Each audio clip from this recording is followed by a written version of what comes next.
नमस्कार, Kusum private tutorial में आपका स्वागत है। आज हम 9th स्टैंडर्ड का मराठी का लेसन करेंगे। लेसन का नाम है आभाळातल्या पाऊलवाटा।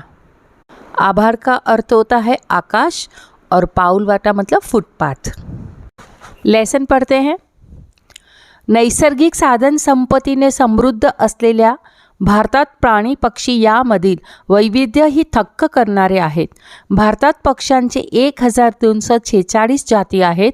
पक्ष्यांच्या दुनियेतल्या अनेक आश्चर्यकारक गोष्टींपैकी एक गोष्ट म्हणजे पक्ष्यांचे स्थलांतर होय। पक्षी स्थलांतर का, कुठून व कधी करतात याचे विवेचन प्रस्तुत पाठात आले आहे। प्रस्तुत पाठ आपली सृष्टी आपले धन या पुस्तकातून घेतला आहे। 1246 अलग अलग वैरायटी ऑफ पक्षी हैं और उसमें भी हमें आश्चर्य करने वाली बात है वो है जो पक्षी हैं वो एक जगह से दूसरी जगह पर जाते हैं। क्यों जाते हैं, कब जाते हैं, ये सारी बातें इस लेसन में हमें बताई गई है। पक्ष्यांच्या दुनियेतल्या अनेक गोष्टी आश्चर्यजनक आहेत, पण त्यातही सर्वात स्तिमित करणारे काही असेल तर अनेक पक्षी जाती वर्षातून 2दा करत असलेल्या हजारो मैलांचा प्रवास। भारतातल्या कोणत्याही सरोवराकडे हिवाळ्याच्या सुरुवातीला नजर टाकली तर निरनिराळ्या जातींच्या बदकांनी पाणी अक्षरश झाकलेले दिसते। हे पक्षी 2 महिन्यापूर्वी तर इथे नव्हते, एकदम हजारोच्या संख्येने हे आले कुठून। बताते हैं कि पक्षियों की दुनिया की जो ये बात है वो हमें आश्चर्य करने वाली बात है। तो अलग अलग प्रकार के जो पक्षी की जाति हैं, वैरायटीज़ हैं, वो साल में दो बार हजारों मीलों का प्रवास करते हैं, एक जगह से दूसरी जगह पर जाते हैं।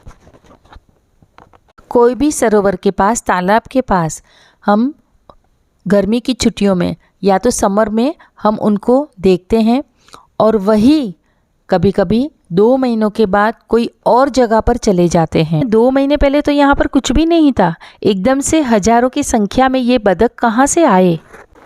आगे पढ़ते हैं। युरोप आणि उत्तर आशियातून हजारो मैलांचा प्रवास करून बदकेच नव्हते तर इतरही असंख्य जातींचे पक्षी नियमितपणे हिवाळ्याच्या आरंभी येऊ लागतात। भारतात येणारे श्वेत बलाक जर्मनीतून येतात तर बदकांच्या काही जाती सायबेरियातून। बलकांच्या स्थलांतराविषयी कालिदासाच्या वाङ्मयात उल्लेख आढळतात। हंस पक्षी सुद्धा पावसाळ्यात दिसत नाहीत अशी वर्णने प्राचीन वाङ्मयात आहेत। मात्र या काळात हे पक्षी नक्की कुठे जातात याची मात्र माहिती दिसत नाही। है कि समर जैसे स्टार्ट होता है यूरोप से, उत्तर एशिया से हजारों मील करून ये जो बदक हैं, सिर्फ बदक ही नहीं और दूसरे प्रकार के अलग अलग जाति के जो पक्षी हैं वो भी आते हैं। और भारत में जर्मनी से आते हैं तो कौन से पक्षी आते हैं, श्वेत बलाक। और कोई ऐसी जाति के जो दूसरे बदक हैं वो साइबेरिया से भी आते हैं। कि जो कालिदास थे, हमारे बहुत बड़े ड्रामा आर्टिस्ट थे, उनका जो पुस्तक था, उनका जो साहित्य था, उसमें भी ये बात बताई गई है कि बहुत सारे जो पक्षी होते हैं वो एक जगह से दूसरी जगह पर स्थलांतर करते हैं। और हंस पक्षी जैसा जो पक्षी है वो भी कभी कभी नहीं दिखता है अशी वर्णने प्राचीन वाङ्मयात आहे। मात्र या काळात हे पक्षी नक्की कुठे जातात याची मात्र माहिती दिसत नाही। पक्षी जाते तो हैं लेकिन कहाँ जाते हैं ये माहिती अभी तक हमें पता नहीं चली है। याच्या उलट युरोपमध्ये अनेक पक्षी हिवाळ्यात दिसेनासे होतात याची जाणीव होती, पण ते नक्की काय करतात हे कुणालाच माहीत नव्हते। अनेकांच्या समजुतीप्रमाणे बर्फ पडू लागल्यापूर्वी हे पक्षी बेडूक, खवलेकरी अथवा काही सस्तन प्राण्यांमध्ये चिखलात अथवा कपारीतून गाडून घेऊन प्रदीर्घ हिवाळी झोप काढत असले पाहिजेत। पुढे माणूस एका खंडातून दुसऱ्या खंडात प्रवास करू लागला तेव्हा त्याच्या लक्षात आले की आपल्या खंडातून गायब होणारे पक्षी त्याच ऋतूत दुसऱ्या खंडात दिसून येतात। इससे ऑपोजिट, याच्या उलट यूरोप में, मतलब इससे ऑपोजिट, जो यूरोप में जो पहले पक्षी थे वो समर में गायब हो जाते हैं याची जाणीव होती। इनको ये पता था, पण ते नक्की काय करतात हे कुणालाच माहीत नव्हते। लेकिन ये कहाँ जाते हैं ये किसी को भी पता नहीं था। अनेकांच्या समजुतीप्रमाणे कपारीत म्हणजे गुफा में प्रदीर्घ हिवाळा मतलब ज़्यादा समय के लिए झोप काटतात, म्हणजे नींद लेते होंगे ज़्यादा समय के लिए। बाद में जब एक खंड से दूसरे खंड में, अर्थात एक कॉन्टिनेंट से दूसरे कॉन्टिनेंट जब प्रवास करते थे लोग, तभी उनको ध्यान में आया आपल्या खंडातून गायब होणारे पक्षी त्याच ऋतूत दुसऱ्या खंडात दिसून येतात। इसके बारे में कोई साइंटिस्ट ऐसे सोचते थे कि ये जो पक्षी बेडूक और खवलेकरी और काही सस्तन, ये जो अलग अलग वैरायटी ऑफ जो बर्ड्स हैं वो कभी चिखलात और कभी कपारीत, चिखलात मतलब जो मार्शी लँड होता है, पक्ष्यांच्या स्थलांतरांचा अभ्यास करणे ही काही सोपी गोष्ट नाही, पण अवघडातल्या अवघड प्रश्नातून विज्ञानाला मार्ग काढावेच लागतात। पक्ष्यांच्या स्थलांतरांचे मार्ग शोधण्यासाठी एक साधा पण कष्टसाध्य उपाय गेल्या शतकापासून वापरला जात आहे। एखाद्या विशिष्ट भागात अनेक पक्षी पकडून त्यांच्या पायात खुणेचे वाडे अडकवून द्यायचे। ॲल्युमिनियमचे बनवलेले हे वाडे हलके असतात, त्याचे पक्ष्यांना ओझे होत नाही। या वाड्यावर ज्या संशोधन संस्थेने ते लावले त्या संस्थेचे नाव आणि खुणेचा क्रमांक असतो। अभ्यास करना ये कोई इजी बात नहीं है। साइंटिस्ट होते हैं वो अपना रास्ता निकाल ही लेते हैं।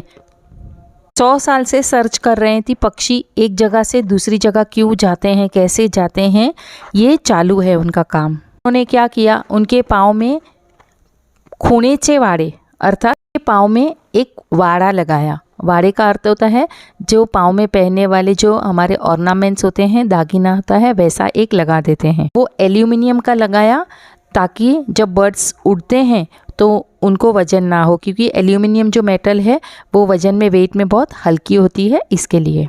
और दूसरा, जिस संस्था ने वाड़ा डाला है पाँव में, उस संस्था का नाम और उस संस्था ने एक निशान लगाया था ताकि पता चले कौन सी संस्था ने ये काम किया है, संस्था ने कब, कहाँ, कैसे वाड़े लगाए, ये सारी इन्फॉर्मेशन उसमें रहती है। वाडे अडकलेले हे पक्षी पुन्हा मोकळे सोडले जातात। एखादा वाडे असलेला पक्षी जिवंत अथवा मृत ज्याला सापडेल त्याने त्या संस्थेला कळवावे अशी अपेक्षा असते। अर्थात लावलेल्या सर्व वाड्यांची माहिती परत मिळतेच अशी नाही, परंतु 100तल्या 1-2 वाड्यांचा जरी पत्ता लाग तरी त्यातून मौल्यवान माहिती मिळू शकते।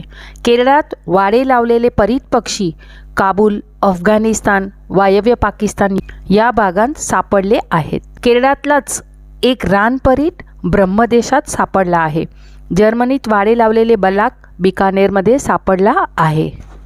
तो साइंटिस्टों को लगता था अरे 100 में से अगर एक का भी हमें पता चला कि ये वाड़े लगा हुआ पक्षी ये साइड पे जा रहा है या वो साइड पे जा रहा है, चाहे वो उनको मरा हुआ मिले चाहे जिंदा मिले, ये जो इन्फॉर्मेशन थी, ये इन्फॉर्मेशन इनके लिए बहुत इम्पॉर्टेंट होती थी।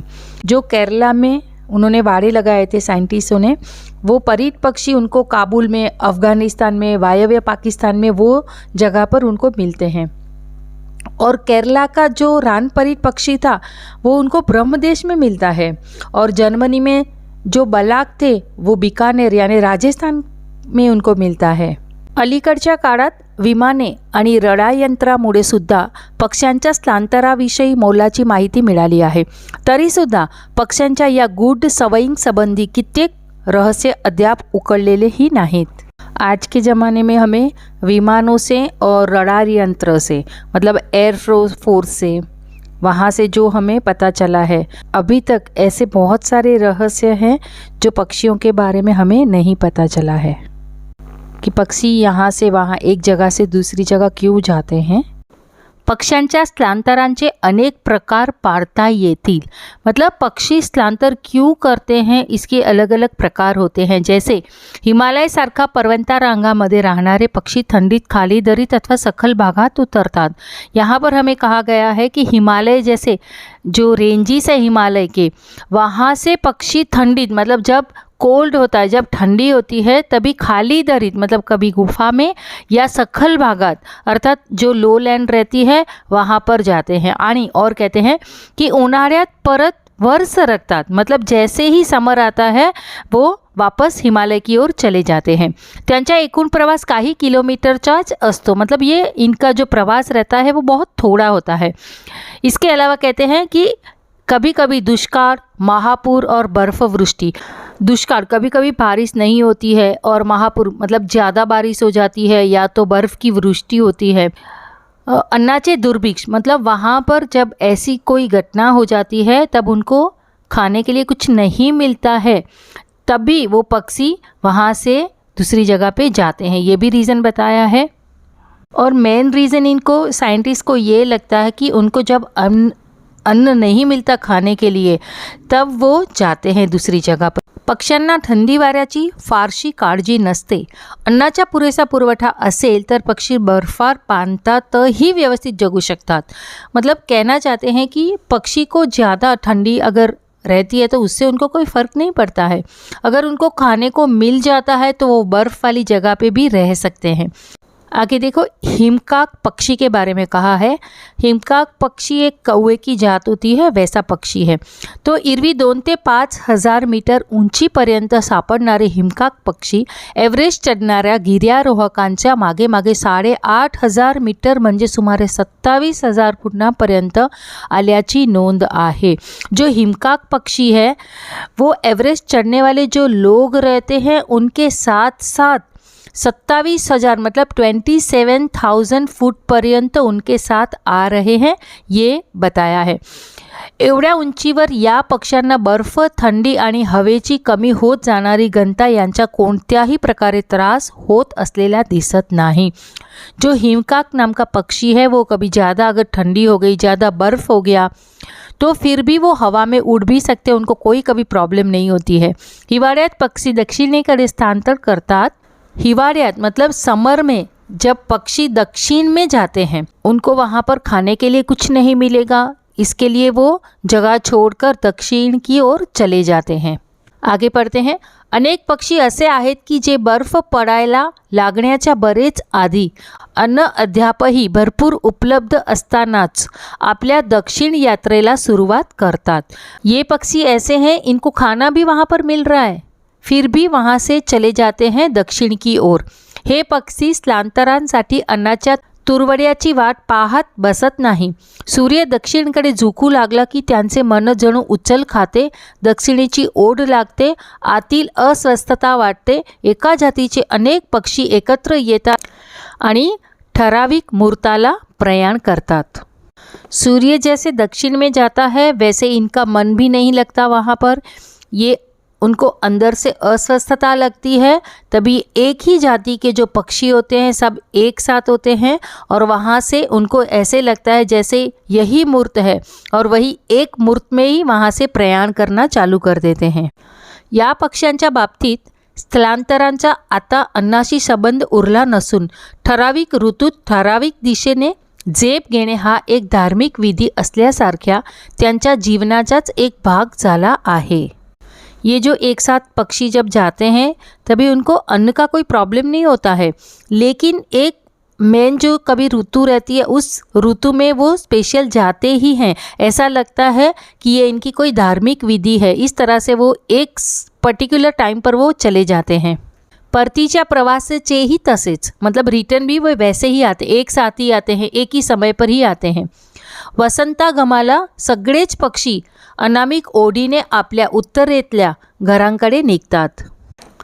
जैसे वसंत का आगमन होता है, ये सारे पक्षी दक्षिण में आए थे, वो वापस अपनी जगह पर मतलब वापस वो उत्तर की ओर अपने घर की ओर चले जाते हैं। तो ये लेसन में पक्षियों के बारे में जो माहिती थी वो बहुत आश्चर्यकारक माहिती थी। आप अपनी इस चैनल को लाइक, सब्सक्राइब, कमेंट और शेयर करते हो, इसके लिए धन्यवाद।